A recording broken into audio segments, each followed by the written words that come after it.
Have you ever wondered what it truly means to vanish? Not just from life, but from memory. To be erased so completely that future generations would not even know you existed. In the heart of the Roman Empire, one man attempted this impossible feat.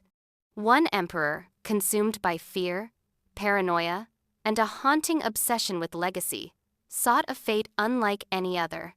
He wanted to erase himself from history itself. Picture Rome at its height. Towering marble temples, golden laurel crowns glinting under the sun, bustling streets filled with senators, soldiers, and merchants. Power was the ultimate currency. Every whisper could be a threat. Every ally could be a traitor. Among the emperors of Rome, some were loved, some feared, and some forgotten. But this emperor's fear went further than mere caution. It consumed him. He became obsessed not just with ruling, but with controlling how he would be remembered. Imagine waking every day knowing that your name, your face, your very existence could be twisted by those around you. Every statue, every inscription, every coin bearing your likeness was a reminder of your mortality. And for him, mortality was not enough. He feared history. He feared the judgment of the future. And he feared that even death would not be the end of his suffering. So, he devised a plan to vanish, not from life, but from memory itself. The Romans had a chilling practice known as damnatio memoriae, or condemnation of memory. Typically, it was reserved for traitors and disgraced rulers.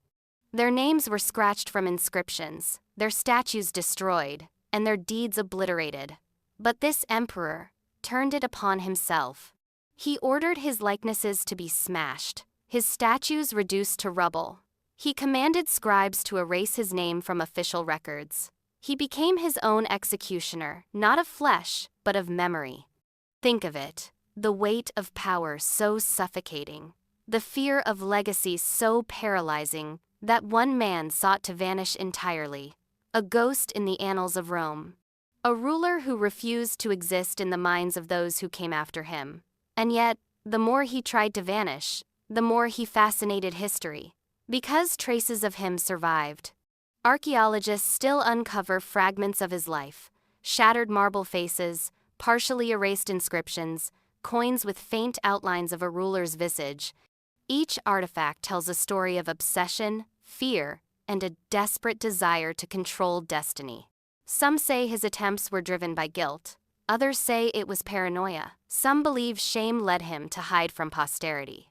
Whatever the truth, his story became a cautionary tale. History is not merely recorded. It can be rewritten, erased, or forgotten. What does it mean to erase oneself? To leave nothing behind? For this emperor, it was both liberation and punishment. Liberation from judgment, from history's harsh scrutiny.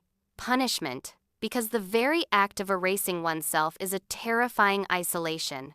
Imagine the silence, the knowledge that no future generation would remember you, that your existence would be reduced to a whisper.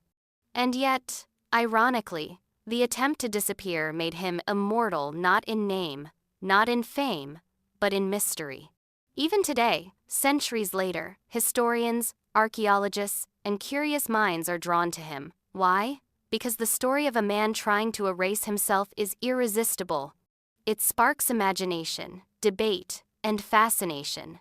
He reminds us that history is fragile, that memory can be manipulated, that the past is not always set in stone. It can be undone, rewritten, or erased entirely.